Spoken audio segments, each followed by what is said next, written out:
parler beaucoup, manger l'argent, voyager beaucoup seulement, mais travailler beaucoup, créer des choses, emploi des jeunes, non, non, non. Les dirigeants africains, les dirigeants sont comme ça. Les grandes gueules. Je vais entrer dans cette émission Les grandes gueules sur Radio Espace, ensemble jusqu'au port de 11h. Vous aider à mieux comprendre l'actualité, c'est le but évidemment qu'on s'est fixé à travers cette émission depuis plus de 10 ans. Merci à vous qui nous écoutez en bande FM, à Lola sur 99.7. Si vous êtes du côté de Bokeh, même fréquence évidemment. Merci à vous qui nous rejoignez sur 99 à modulation de fréquence. Si vous êtes du côté de la savane guinéenne, en Haute-Guinée, mesdames et messieurs, plusieurs mots s'offrent à vous évidemment pour interagir sur nos sujets. Ça, vous partez sur Twitter, ce qu'on vous recommande d'ailleurs en fortement, le hashtag espace GG, sinon le numéro de téléphone qu'il ne faut surtout pas oublier, le 00224 657 39 13 13. Avec plaisir, évidemment, nous allons relayer vos messages un peu plus tard dans notre émission Les GG. Les GG avec l'équipe du jour. Merci de nous rejoindre. Bonjour Daouda Mohamed Kamara. Bonjour Lamine, bonjour à tous. Bonjour Tamba Zakari Milimono. Bonjour Lamine, bonjour à tous. Voilà. Allez, le dictateur avec nous. Bonjour et bienvenue. Merci Lamine, bonjour. Voilà. Bonjour à tous. Bonjour Mahfoudi Abangoura. Bonjour Lamine, bonjour à tous. Jacques Léoalenou, bonjour. Bonjour Lamine, bonjour à tous. Mon cher Antoine, bonjour. Voilà. Il est en jaune aujourd'hui. Bonjour. Bonjour Lamine. Bonjour. Bienvenue. Bien. On s'intéresse à l'actualité, mon cher Moussa. Vous nous apprenez ce matin, Sidia Touré reçu donc au Quai d'Orsay, mon cher Moussa. Oui, tout à fait. Le président de l'Union des forces républicaines, vous savez qu'il a fait des pieds et des mains, sorti de la prison en ciel ouvert, pour emprunter le terme employé par Tambayer. Il a réussi donc à sortir. Depuis qu'il est sorti d'ici, sachant tout ce qui se passe maintenant, il n'a pas daigné, en tout cas, exprimer le besoin de revenir. Ouais. Donc, et je pense que personne à sa place on aurait agi autrement. Donc de l'étranger, comme le fait le FNDC, ses représentants du côté du Sénégal, qui sont maintenant au Sénégal, je parle de Koundounou et de Brahima Diallo, oui. Et bien le président de l'UFR aussi joue sur la carte de la diplomatie pour amener l'opinion publique internationale, notamment la France, à ouvrir les yeux sur ce qui se passe exactement en République de Guinée. Donc il a été en compagnie de son directeur. Mais ça change quoi en fait? Je finis après, vous me direz ce que ça change. Oui. Je vous rappelle juste qu'en 98, lorsque un opposant, le principal au général Conté, a été emprisonné, il a bien fallu la même démarche, pression à l'international, et qui a nécessité le déplacement de Jacques Chirac, même en République de Guinée, pour que nous puissions assister donc à la libération du célèbre prisonnier à l'époque, je pense que qui est devenu président aujourd'hui. C'est peut-être l'une des raisons pour laquelle quelqu'un m'a dit qu'il ne veut pas mettre en prison Cellou Dalein Diallo pour éviter qu'il finisse aussi président, parce que il y aurait une tradition comme tu quoi parles du président Alpha Condé, exactement. Donc il a fallu cela à l'international. Oui, je fais des tournures pour comprendre, vous savez, c'est tout comme la Bible, il y a beaucoup de paraboles dedans. Comment? Il faut qu'il arrête. Je sens qu'il va m'attaquer encore ce matin.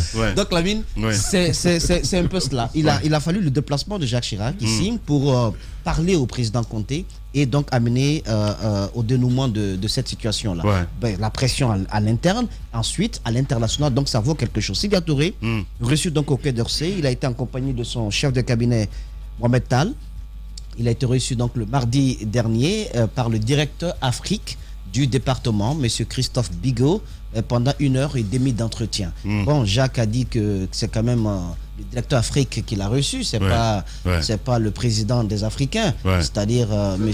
Jean-Yves Le Drian. Le président des Africains. Oui, le Jean-Yves Le Drian. Vous savez, le Quai d'Orsay, quand même, c'est direct, c'est là où on gère nos problèmes, en fait. Alors, après, on fait le compte-rendu au président suprême qui est Emmanuel Macron.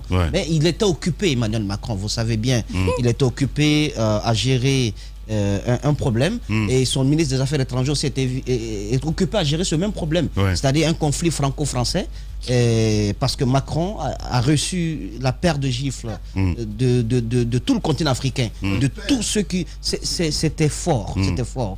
Donc, imaginez qu'il reçoive ça en pleine joue, on ne peut pas quand même laisser tout cela tomber et aller du côté de Quai d'Orsay. Vous avez vu les images, Lamine? Oui, vu évidemment, voilà, Moussa, mais qui a été condamné par la classe politique, il faut le rappeler. Oui, c'est parce que quoi qu'on dise, c'est une institution quand même. C'est une institution, Moussa, c'est une institution, je suis d'accord, je suis contre toute forme de violence. Sincèrement, donner une telle paire de gifles. Bon, c'était pas une paire de gifles. Merci, Moussa. Les grandes gueules. Je trouve que ça nous révolte, Africains, ça nous révolte. Et si c'était pas à cause de l'opinion publique nationale, africaine, vous savez la même chose que serait passé? Non. Il y a des chefs d'État qui auraient fait des communiqués de condamnation.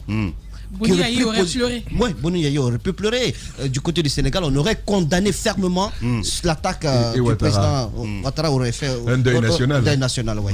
Donc, je dis, le seul qui aurait souri, c'est Koutoria. Voilà, c'est le président Alpha Condé. Donc, il a été reçu donc, par le directeur Afrique.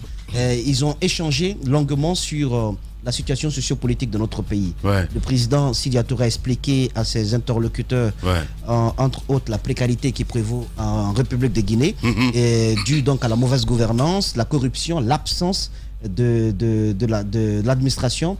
Donc l'État n'ayant, comme il nous le dit souvent lorsque nous l'avons dans notre émission, le problème qui assaille l'administration publique de notre pays, l'insécurité et surtout le cas des prisonniers politiques qui a été mis sur la table. La liberté des partis politiques qui ne peuvent plus agir parce que les partis politiques ne sont plus animés. La liberté donc d'exercer librement leur activité et la liberté de circuler des acteurs sociopolitiques qui sont interdits donc de sortir du territoire national. C'est le cas notamment des responsables de l'Union de forces démocratiques de Guinée. Donc Sidya Touré dit être satisfait de cette rencontre parce qu'il a pu étaler voilà, du côté. C'est une forme de pression, si on comprend bien. Vous savez, il ne faut rien minimiser du tout à l'international. Je ne minimiserai du tout, j'ai envie de comprendre. Comme les auditeurs qui nous écoutent en ce moment. C'est une forme de pression. Vous savez, comme je l'ai dit tantôt dans un numéro des Grandes Gueules, la diplomatie, souvent, c'est quelque chose qui a eu sa lettre de noblesse, de noblesse dans ce qui ne se dit pas dans le non-dit. C'est pas du tout un fleuve agité, mais c'est quelque chose qui peut produire des résultats là où on ne s'y attend pas du tout. Donc je trouve que c'est un travail quand même. C'est une forme de pression qui est mise. C'est la même pression qui a été faite par le FNDC dont on a notamment parlé dans cette émission. Quoi que l'on dise, on pourrait dire c'est pas au cœur d'heure qu'on va discuter des problèmes de la République de Guinée. Il a été quand même reçu au second rang, au second plan. D'accord. Quoi que oui, mais vous savez, il a certes été reçu au Quai d'Orsay, mais je me dis que dès l'instant où il n'a pas été reçu par le maître des lieux. D'accord. Attendez. Sincèrement, il n'était pas. Je ne vois pas en quoi. Je vois pas la pertinence. Il n'était pas en visite officielle. L'essentiel, oui, c'est un opposant qui a été reçu. Et puis, ce qui est important, c'est quoi? Ce qui importe, c'est quoi? Je suis tout à fait d'accord avec toi. Avec un parti, je suis parfaitement d'accord avec un parti effrité, il y a même son conseiller qui a été nommé récemment à la primature de Guinée. Lamine, ce qui importe, c'est le message qui a été transmis à l'international. Ce sont les échanges qu'ils ont eus et c'est le compte rendu qui sera fait à Jean-Yves Le Drian et à Emmanuel Macron après cette histoire. Donc je trouve que c'est pas n'importe quoi. Quand les opposants sont statiques, quand ils sont immobiles, personne n'a dit que c'est n'importe quoi. Quand ils sont immobiles, Lamine, qu'est-ce que vous leur dites? Mais vous ne bougez pas, vous ne faites rien, vous êtes dans les plaidoiries. On a reçu une opposante ici hier, je ne sais pas qui disait quoi, que ça ne suffisait pas que de dénoncer, de parler, mais c'est aussi une forme de pression qui est faite par elle, par cette opposante. Donc allez à l'international, dire mais intéressez-vous à la Guinée parce que la question des droits de l'homme, c'est une question universelle qui est partagée par tous les peuples du monde. Donc ce sont les valeurs que nous partageons. S'il y a violation de ces droits humains dans notre pays, s'il y a des violations des droits des prisonniers qui sont détenus depuis des mois, bientôt un an, vous trouvez qu'il n'est pas nécessaire pour un opposant de porter à l'international un tel tableau? J'apprécie la démarche. Je trouve qu'il se bouge, c'est important. Certains doivent emboîter le pas et faire également de même. Parce que si chacun faisait un peu, ça deviendrait beaucoup. Merci beaucoup. Merci pour la fidélité. Merci beaucoup Antoine. Allez-y Tamba. Merci. Alors moi je pose quand même la question, est-ce que ce n'est pas tard? Tard. Oui. Parce que nous sommes en plein dans les relations internationales là. Et il y a un principe de base qui fonde même les relations internationales, c'est le principe de l'anarchie. C'est-à-dire que chaque État est souverain. Il a le droit, il a entière responsabilité, entier droit, donc il est souverain sur son territoire de mener à bien la politique qui convient à sa destinée sur toute question en tout cas qui touche à la vie de son territoire. Ça c'est un principe général. Et il y a quand même des évolutions, sur ce principe d'anarchie. Il y a quand même des évolutions. Mais Lamine, à ce moment, moi je dis, on aurait pu invoquer ce type d'évolution, ce type de principe, lorsque les forfaitures étaient en train d'être commises sur le territoire guinéen. C'est-à-dire que dans le concert des nations, lorsque, malgré le principe de l'anarchie et de souveraineté des États, lorsque la survie des peuples est menacée par le fait d'un génocide, par le fait de conflits armés, de violations graves des droits humains sur un territoire, comme c'était d'ailleurs le cas lors de ces élections, il est possible à la communauté internationale de se mobiliser, bien sûr avec un chef de file, comme ça s'est passé en Libye, comme ça s'est passé en Irak, même si ça reste discutable, avec un chef de file, dans le cas guinéen, avec la France, justement, mais sous réserve, bien sûr, d'un aval, d'un quitus du Conseil de sécurité des Nations Unies, au terme duquel la France aurait pu intervenir en Guinée. Mais on a quand même vu la France, bien sûr, avec le concours de la situation ivoirienne. Là encore, on est en plein dans le jeu des intérêts entre les nations. On y était en plein. Ça fait finalement que la France a observé, à part quelques députés et opposants. Elle a été passive. Assez passive. Ouais. C'est des réactions molles, des déclarations molles. On a dit c'est un pays souverain et donc on va observer de cette façon-là. Mais on a laissé quand même faire des choses sur le territoire guinéen. C'est pourquoi je pose la question. Ouais. Est-ce que finalement, dans le cadre de ce lobbying, parce que c'est de cela qu'il s'agit, ces luttes d'influence, est-ce que ce n'est pas un peu tard sur la situation que nous avons? Ça, c'est un premier élément. Le dernier élément que je veux souligner, c'est de dire que Sidya Touré, ça, on va certainement pas le dire comme ça, mais est-ce qu'il lorgne pas déjà éventuellement un hypothétique après Alpha Condé? C'est une question que je pose parce que tous les opposants guinéens filent en France. C'est là-bas ils vont pleurer. C'est en France, en Europe, c'est Loudalen Diallo. Ça date de Mathusalem, hein? Oui, mais écoute, ils savent toujours quand même que la France... J'arrive pas à décoder ce qu'il dit. Non, mais c'est pas du tout codé, non. Mais si, c'est codé. Non, je tourne pas. Je suis en train de dire, si je dois le dire très très clairement, je dis la deuxième chose, c'est de dire que est-ce que finalement Sidya Touré n'est pas en train de négocier pour son compte la possibilité de remplacer Alpha Condé un jour. C'est trop bête. Non, moi je pose la question. Je pose la question. Je pose la question pourquoi? Pourquoi? Vous savez pourquoi je pose la question? Parce que logiquement... C'est pas intelligent ça quand même. Bah si.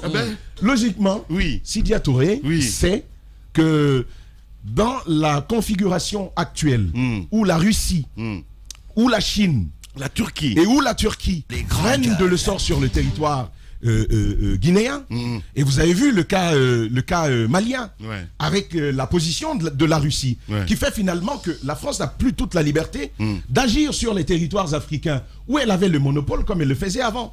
Et donc Sidya Touré connaît cette configuration d'aujourd'hui, et il sait qu'il n'y aura pas forcément, permets s'il te plaît, qu'il n'y aura pas forcément de solution comme ça qui viendrait naturellement de la France. Et donc je me dis, il y a certainement un agenda caché. Je n'affirme pas d'emblée que c'est cela, mais je me dis, il y a quand même des luttes d'intérêts qui sont propres à des leaders politiques. Je ne sais pas ce qu'il va y chercher. Voilà. Allez-y, Daouda Mohamed. Mais non, Moussa. Mettez le cœur de côté, s'il vous plaît. Allez-y. Moi, je comprends pas. Je ne suis pas en train de comprendre Tamba. Qu'on voit Sidya Touré aujourd'hui ou qu'on prétexte qu'il serait dans une dynamique de succession. Sidya est venu en politique pour être président quand même. Il a participé aux différentes élections présidentielles pour être président. Je vais vous dire une chose. Oui. Je vais vous dire une chose. En fait, il y a une chose. Mais c'est bête, hein? Non, mais. Je suis désolé, mais oui. Attendez. Allez-y. Non. Je veux quand même dire. Mais oui. Mais je veux dire une chose. Sidya Touré n'est même plus deuxième opposant guinéen. Oui. Ah bon? Il ne l'est même plus. Comment ça? Alors, il n'est même plus deuxième opposant guinéen. C'est bon, Tamba. Merci beaucoup, Tamba. Merci. Il n'est certes plus même deuxième opposant guinéen, peut-être à votre avis. Moussa, t'as entendu ça? Mais c'est là aussi, c'est là aussi. Il y a même Mamadou Sylla devant nous. Qu'est-ce que tu veux? Cela n'amène pas aujourd'hui à se poser cette question que tu te poses. Parce que Sidya Touré, c'est un opposant, par le moindre quand même en République de Guinée. Bien qu'aujourd'hui, bien qu'on voit aujourd'hui cette hache qui s'abat dans son parti, qui veut coûte que coûte faire tout disparaître, mais Sidya n'est pas prêt à lâcher prise. Il est en train d'aller, il est en train de se refaire son carnet d'adresses. Et je crois que cela, c'est naturel. Il y a eu certainement des erreurs. C'est naturel. Mais si un leader fait peur aujourd'hui à Sékou Touré, c'est bien Sidya Touré. C'est bien Sidya Touré. Évidemment. Non, je le dis. Il a minimisé. Je l'assume. Bien. Il est certes présenté comme celui qui ne représente plus rien, mais quand on observe de près, on a l'impression que ce projet de société de la 3e République, de la 4e République ou du 3e mandat, se résume pratiquement à Sidya Touré. Parce que ses faits et gestes sont décryptés, je dis, du côté de Sékou Touré. Et tout ce qu'il fait intéresse Sékou Touré. Et c'est là, pour ajouter, quand on dit en fait, vous ne savez pas écouter. Vous ne savez pas écouter. Non, Tamba, c'est plutôt toi qui n'es pas en train de savoir écouter. Parce que moi, j'ai bien compris ce que tu dis, mais il y a un souci. Oui. Ce que j'essaie de vous dire, c'est qu'au fond, Sidya n'est pas allé pour la question des opposants qui sont en prison. Non, mais c'est ce que je veux vous dire. Non, mais au fond, c'est ce que tu veux nous dire. Je ne pense pas qu'il soit parti. Alors, quand tu penses, la France n'a plus cette opposition. Tu penses cette pression sur le pouvoir politique guinéen. Monsieur Foucault est décédé. Ah bah voilà. Monsieur Foucault, c'est ce que j'essaie de dire. Je comprends mieux maintenant que tu penses qu'il ne soit pas allé pour ça, mais qu'il n'y a pas encore de conclusion, de rapport qui sortent de là pour dire voilà, c'est pourquoi il est venu. Merci. Il n'y a rien qui dise pourquoi il est venu pour l'instant. Merci. Donc, si Sidya n'a pas été reçu par Jean-Yves Le Drian, on a vu les présidents africains débarquer à Paris, reçu par les maires de communes, reçu par les ministres. Quand un opposant vient, qu'il ne soit pas reçu par un ministre, il n'y a pas à minimiser cela quand même. Merci beaucoup, Daouda Mohamed Kamara. Évidemment, Jacques, je te vois résigné ce matin. Non, pas des grandes gueules. Pas du tout. Mais j'observe tout simplement. Mais ce que j'ai envie de dire, c'est que au Quai d'Orsay, lorsqu'un opposant est reçu, on s'est dit qu'il va apporter, n'est-ce pas, la voix de l'autre parti qui n'a pas la voix au chapitre, parce que qu'ici le pouvoir de Conakry veut parler à la France. Il n'y a pas de difficulté. Il faut passer par l'ambassade et puis directement le message passe. Donc pour l'opposant, ça peut paraître parfois assez compliqué. Mais quand on voit la lutte qu'a menée le FNDC depuis 2019 maintenant, il y a eu beaucoup de démarches à l'endroit de la France. Il y a eu des démarches même au niveau de l'Union européenne, à travers le Parlement européen. Et je pense que toutes ces démarches n'ont pas empêché que le président Alpha Condé réalise, n'est-ce pas, son ambition de modifier la Constitution et de se donner un nouveau mandat. Donc je ne crois pas qu'il puisse obtenir quelque chose en allant aujourd'hui au Quai d'Orsay. Et la configuration actuelle, bien entendu, de la géopolitique montre clairement qu'il n'y a pas à attendre beaucoup non plus de la France. Ce qui se passe au Mali, ce qui se passe en Centrafrique le démontre clairement, où si nous ne sommes plus au stade où la France disait hier je suspends la coopération avec tel pays et que le pays tremble. Le pays ne tremble plus. La Centrafrique est tranquille quand la France a annoncé bien entendu qu'elle suspendait, n'est-ce pas, sa coopération. Le Mali, c'est la même chose, et les choses se sont dessinées ou bien sont en train de se dessiner, n'est-ce pas, tout tranquillement. Donc Sidya Touré, il peut bien d'une certaine façon tenter de porter ce message de la classe politique qui n'est pas au pouvoir du côté de la France, mais à espérer que de là-bas viendrait, n'est-ce pas, la solution. Je crois que ça va être encore assez compliqué, parce que c'est la pression interne qui dicte aujourd'hui la loi. Ce n'est pas forcément à l'international. Évidemment. Allez, merci beaucoup, Jacques. Allez-y, Mafoudia. Alors oui, je suis d'accord avec ce que Jacques est en train de dire. Le gros du travail est à faire en Guinée. Et ce qu'il fait aujourd'hui, s'il va rencontrer le Quai d'Orsay pour ce qui est en train de se passer, je pense que le FNDC, et il fait partie du FNDC, le FNDC a fait le gros travail. Et évidemment, ce que Tamba aussi dit n'est pas à exclure, quand on sait que les opposants africains surtout la francophonie, ont pour habitude de courir en France pour obtenir un soutien. Quand on sait que pendant les élections, vous avez plus de chances quand vous avez le soutien de ces pays que même de votre population. C'est une réalité qu'on ne peut pas occulter. Mais moi, mon inquiétude aujourd'hui, c'est que lorsque le pays ne va pas bien, où est-ce qu'on pourrait trouver une solution? C'est là que je rejoins Jacques Leno. Je pense que le plus gros du travail est à faire à l'interne. C'est bien beau d'aller de consulter, parce que vous consulterez la Turquie aujourd'hui, vous consulterez la Russie. Tout ceci n'agiront que dans l'intérêt, dans leur propre intérêt, quand ça n'ira pas.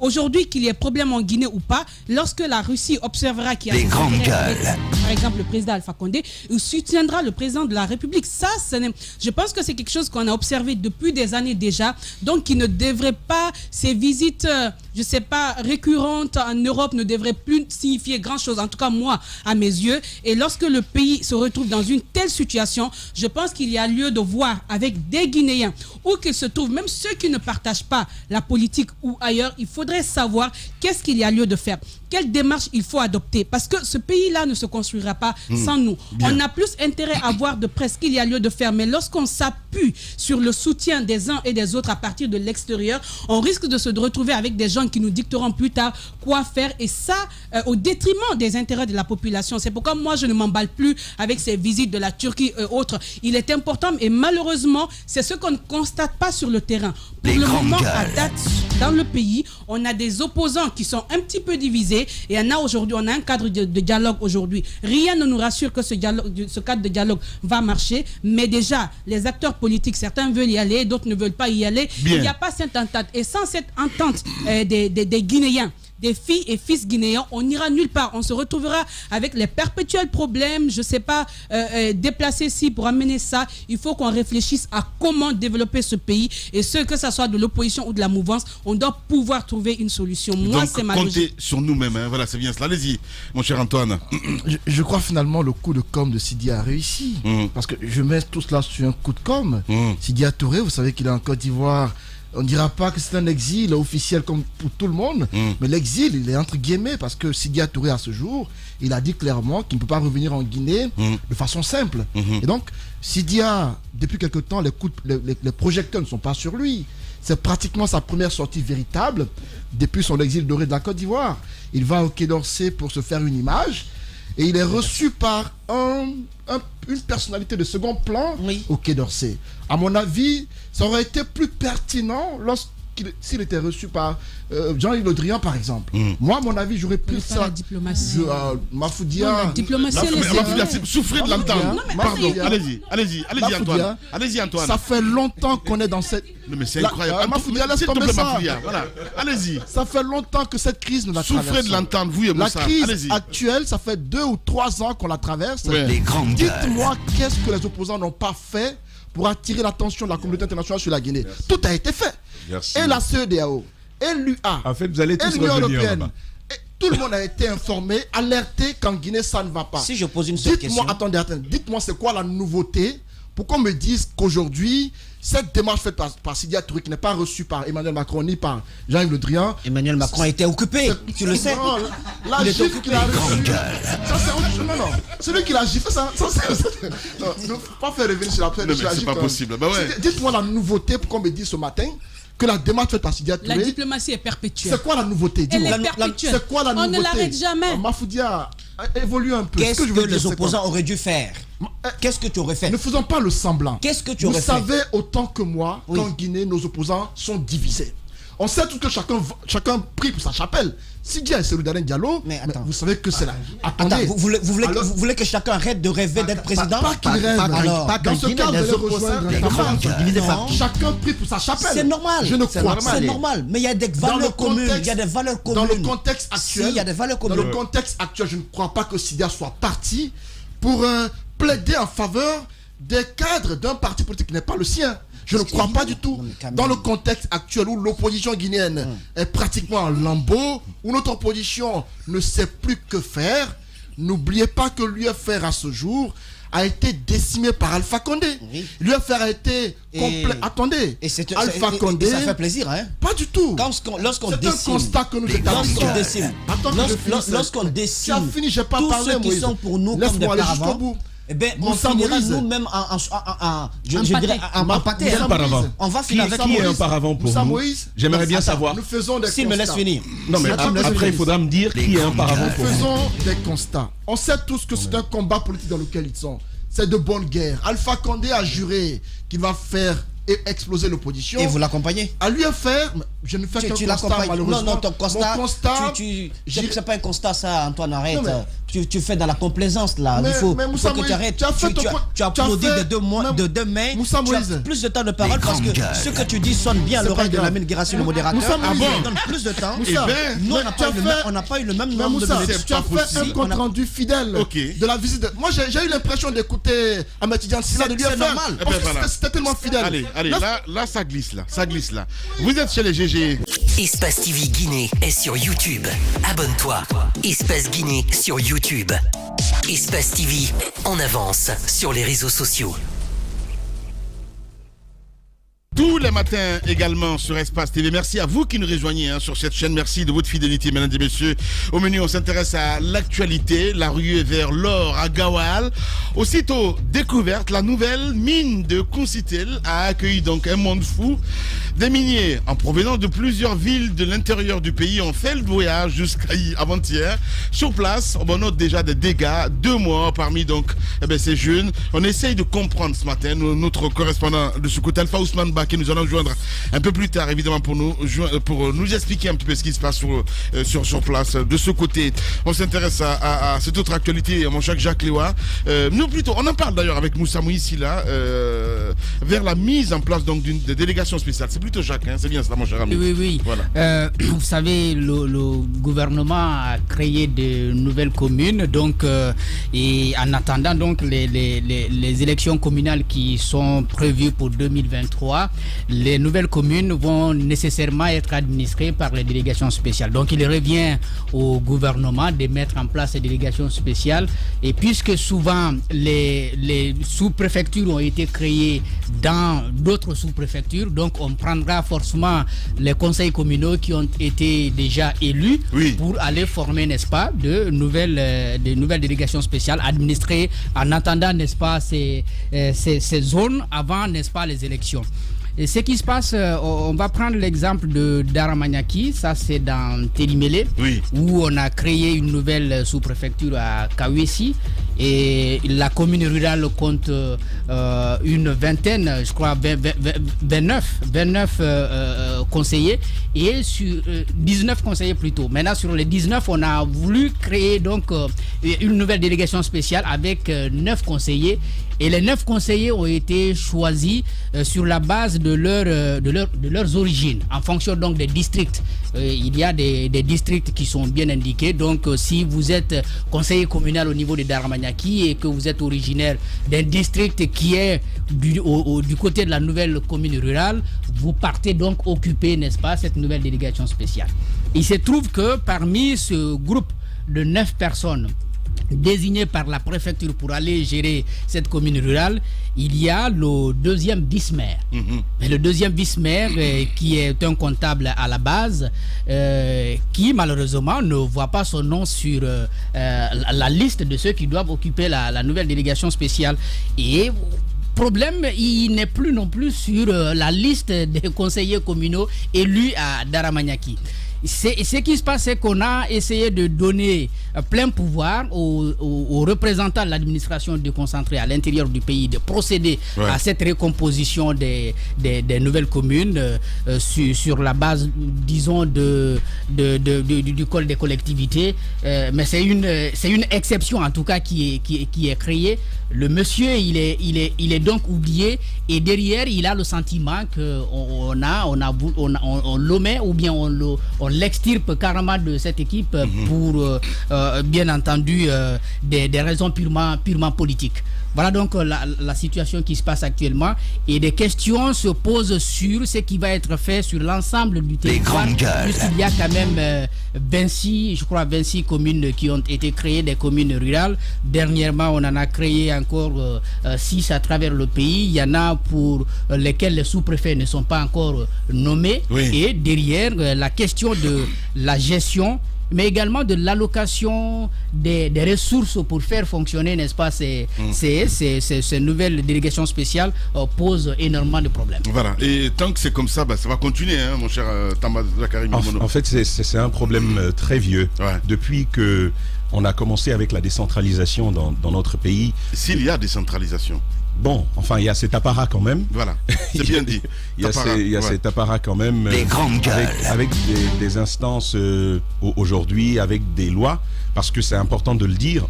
Depuis le premier code des collectivités locales de 2006 jusqu'à celui de 2017, il y a un effort sur les textes, justement, que la décentralisation puisse être effective. Mais il y a un souci, c'est que le pouvoir central n'a jamais voulu vraiment se dessaisir de ses prérogatives sur les collectivités.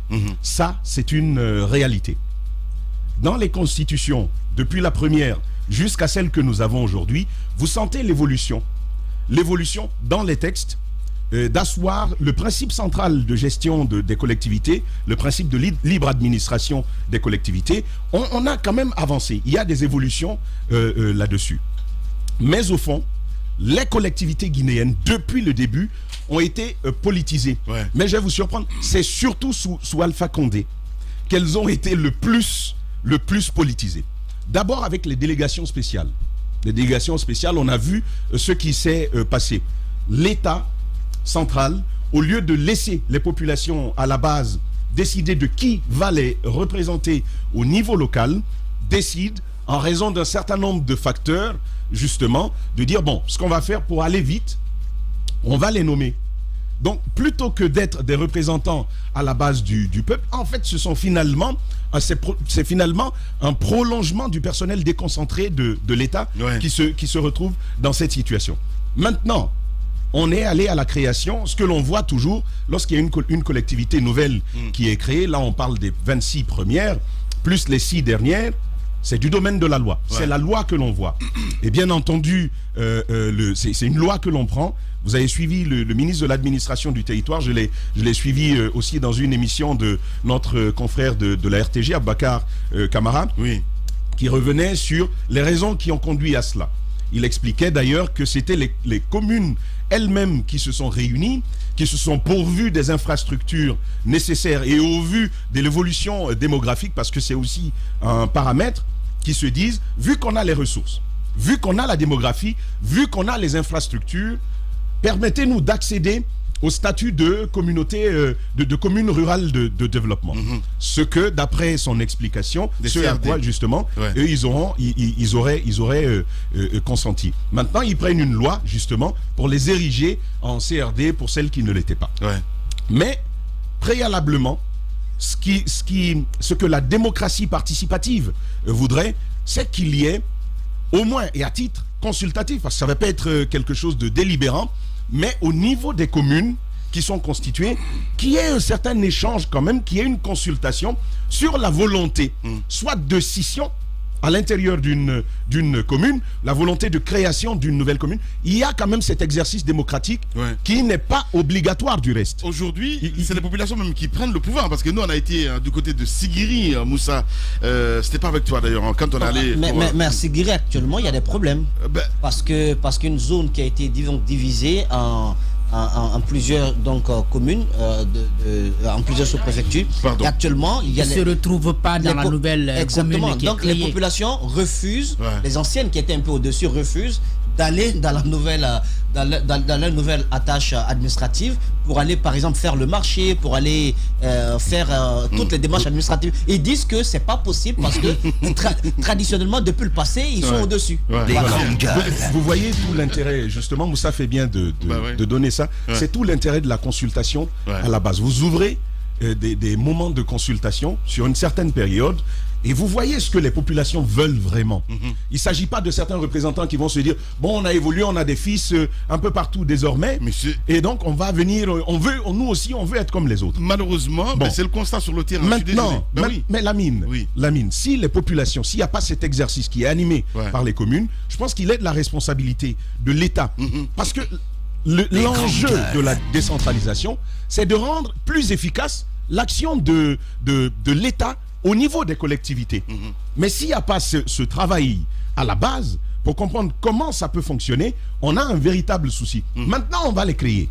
Sauf que, allez tout près ici, demander à Mamadou Batos, est-ce que les compétences qui lui sont attribuées de la part de l'État, parce que pour les communes, il y a jusqu'à 14 compétences qui leur sont attribuées. Mais à chaque attribution, à chaque transfert de compétences, équivaut un transfert de ressources. Demandez à Atos s'il reçoit en équivalence, en proportionnalité, les montants qui doivent aller avec ces transferts de compétences. On lui dit, tu vas gérer les routes, tu vas gérer la sécurité à ton niveau, tu vas gérer l'enseignement préscolaire, le scolaire et la première partie du secondaire, et pour les communes urbaines jusqu'au lycée. Tu vas gérer tout ça. C'est des prérogatives des communes en République de Guinée. Maintenant, est-ce que tu as des ressources humaines, des ressources financières, l'accompagnement technique et même les fonctionnaires territoriaux pour ça? Non, il n'y en a pas. Voici un souci, et donc on décide, on va quand même continuer à créer. Mais ce que ça va poser, c'est un premier problème que Moussa nous soulève là. Un autre problème, parce que ça va conduire à des conflits, et puis après vous aurez des collectivités, il n'y aura pas de centre de santé. Même s'il y a des centres de santé, il n'y aura pas de médecins pour venir y travailler. S'il y a des écoles qui ont été construites par ces collectivités, il n'y aura pas d'enseignants. Parce que vous savez le problème que nous avons aujourd'hui. Donc, c'est un tout qui se tient, qui doit être pensé à partir de la base et qui doit remonter au sommet. Malheureusement, on ne prend pas toujours en compte ces contraintes de l'administration décentralisée. Allez-y, Daouda. Non, ce qu'il faut retenir, c'est qu'on est allé à cette dynamique simplement pour un contentement politique. Il l'a dit, c'est trop politisé même. C'est trop politisé. On n'a mené aucune étude qui permette aujourd'hui d'aller à l'élection des districts en des sous-préfectures. Qu'est-ce qu'on a comme ressources humaines? Qu'est-ce qu'on a comme éléments économiques même pour faire asseoir cette administration? On s'est contenté de voir que les gens viennent dire, bon, on a pu construire le siège du sous-préfet, on a pu construire un hôpital. Un hôpital, ce n'est pas le bâtiment. C'est ce qui anime l'hôpital. C'est les médicaments, c'est les infirmiers, c'est les médecins et autres. Vous n'avez rien de tout cela. Vous dites que vous avez un bâtiment. Cela ne suffit pas pour l'appeler un hôpital. Et on a vu aussi par endroits, quand Moussa rappelle que les gens refusent d'aller dans certains marchés, ce n'est pas que le marché. On a vu lors de certaines élections, je le rappelais ici la dernière fois, certaines populations refusaient d'aller dans d'autres villages aller voter. Parce qu'ils se disent que se déplacer pour aller dans tel village voter, c'est se soumettre à l'autorité de ce village. Et ils préfèrent plutôt que les bureaux de vote soient chez eux, alors qu'il y a une cartographie qui est présentée. Donc tout cela a échappé par moment à nos administrateurs ou au ministère de l'administration du territoire pour dire que à vouloir aller à cet élan, ça peut nous mener à d'autres obstacles, et c'est cet obstacle aujourd'hui qu'on est en train de vivre. Il y a au niveau par exemple de Guékédou, il y a deux villages, deux districts préalablement. Et il y a le village de Badala, le district de Badala et le district de Guelon Valley. Les grandes gueules. Ces deux districts, il y a eu des moments, des combats qui ont été menés par les populations de ces différents villages. Ils ont été contentés lors des élections. Non, ne vous en faites pas. Juste après les élections, on va ériger Guelon Valley en sous-préfecture. On va ériger Badala en sous-préfecture. Mais au finish, qu'est-ce qui s'est passé? Il y a eu d'abord une première vague d'érection en sous-préfecture, mais c'est la deuxième vague qui est venue. Badala n'a pas été érigé en sous-préfecture parce que de ce qu'on apprend de ce côté, il n'y a pas quelqu'un qui porte leur voix auprès du ministre de l'administration du territoire. Et Guelon Valley s'est vu érigé en sous-préfecture. Mais avec combien de districts? Ce sont des questions qu'il faut aujourd'hui se poser. On a vu Timbi Madina à un moment donné qui a voulu être préfecture. À côté de Pita. Mais le calcul a été fait. Timbi Madina préfecture, pour combien de préfectures ou pour quelle préfecture, pour quelle sous-préfecture? Aujourd'hui, il y a un contentement politique, aucune étude administrative qui permette d'éviter des problèmes. Et je crois qu'aujourd'hui, comme on est avec ces vagues d'érection des districts en sous-préfecture, on va aller 1 année, 2 ans, on va être confronté à d'énormes problèmes, d'énormes difficultés, même de gestion de ces sous-préfectures. Malheureusement. Allez-y, Mafoulia. Il est regrettable de constater que quand même les problèmes que nous connaissons sont les faits de notre irresponsabilité sur beaucoup de points. Sinon, comment comprendre aujourd'hui qu'on veuille ériger certaines sous-préfectures en préfecture lorsque certaines préfectures ne valent même pas le titre de sous-préfecture en matière d'infrastructure, en matière d'organisation? Si aujourd'hui on a l'impression à Conakry qu'on voit l'État, aller à l'intérieur du pays, vous voyagez beaucoup, Lamine, vous savez comment ça est. On a l'impression par moment dans certaines localités que on a l'impression que ces localités ne sont pas rattachées à un État. Parce que c'est complètement, je sais pas, déserte. Il n'y a rien. On nomme aujourd'hui des gens, on parle de nomination. Des gens sont nommés, mais même ces responsables ne sont pas à mesure de rester dans ces sous-préfectures et préfectures parce qu'il n'y a même pas d'accompagnement.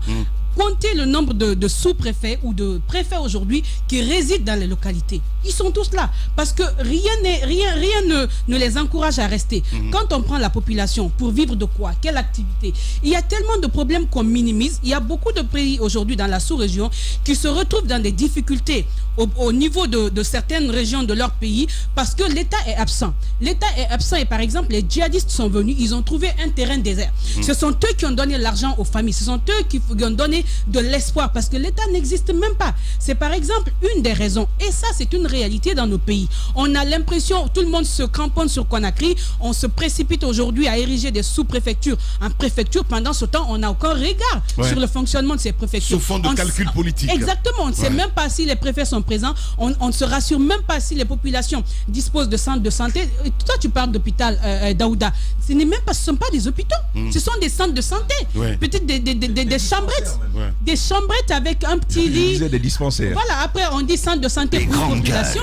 Ça ne peut même pas résoudre leurs problèmes. On se retrouve avec tellement de difficultés. Les écoles, ça n'existe pas. Les toilettes publiques, allez-y à l'intérieur. Ce sont les institutions internationales qui par moments sont obligées de rénover les écoles. L'État fait quoi finalement? Alors qu'on s'attaque aux vrais problèmes. Tant qu'on n'ira pas vers ça, qu'on érige tout en préfecture, mais on est en train de faire courir un grand danger aux populations, à la Guinée en général, parce que ces zones-là deviennent des zones qui n'appartiennent plus à l'État. Et quand on voudra y aller, parce que vous n'avez même pas de représentants, vous ne pourrez rien y faire. C'est un vrai problème. Je pense. Allez-y, mon cher Antoine. Une pensée ce matin, Lamine, au maire de Mali, à qui j'ai une pensée assez... hors série.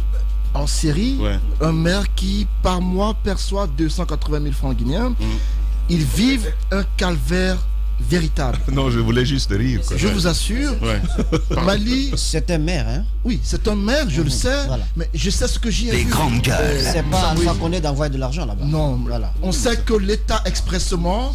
L'État peut créer les conditions, mais il ne prend pas son salaire à Souffle de l'Anza Moussa, mais qu'est-ce qui se passe? Je pense qu'il y a des élus.